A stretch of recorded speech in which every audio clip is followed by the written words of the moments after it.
Hey, House Churches, welcome to a side week. I hope you've had a great time relating with one another as you check in on each other and get to know one another's needs and pray for those things. You know, we're in the middle of our Ask series, and you would have seen us talking about the Holy Spirit this last week. And I hope that you came away with that, remembering that it is important for us to have a relationship with the Holy Spirit, just as we do with Jesus, just as we do with the Father. Because those three act as one. They are God. Father, Son, the Holy Spirit. And if we want to have life in Jesus, we need to have life with and have the Holy Spirit having life in us.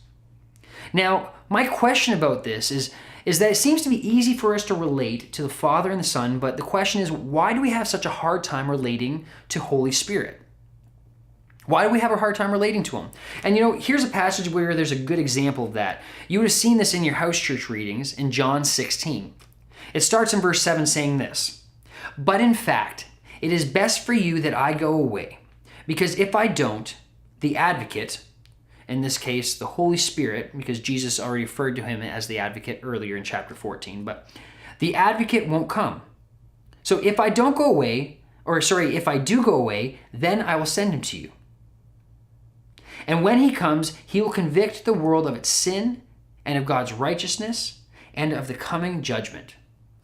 Okay, if you've ever had a hard time relating with the Holy Spirit, this verse does not help, because that seems like a really scary verse. When he comes, he will convict the world of its sin and of God's righteousness and of the coming judgment. Insert light bulb moment.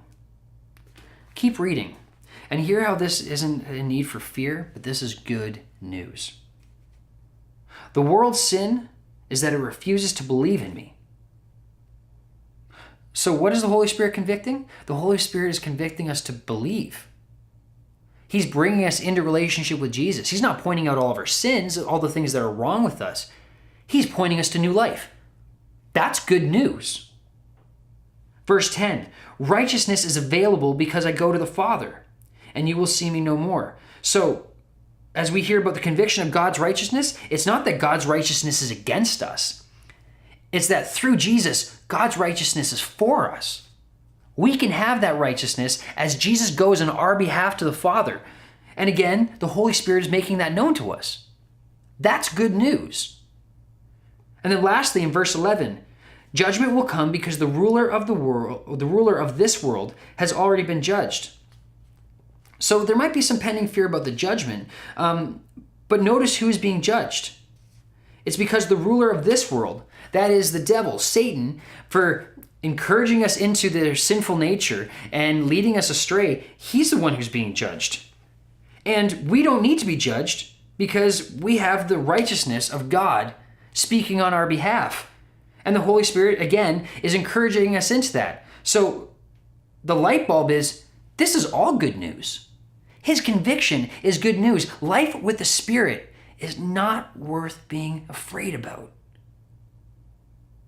So what is our conviction? What's the arrow? What do we do with this? We press in. For as we want life with Jesus, we need to have life with the Spirit. And we need to have life in the Spirit and Him working and living in us.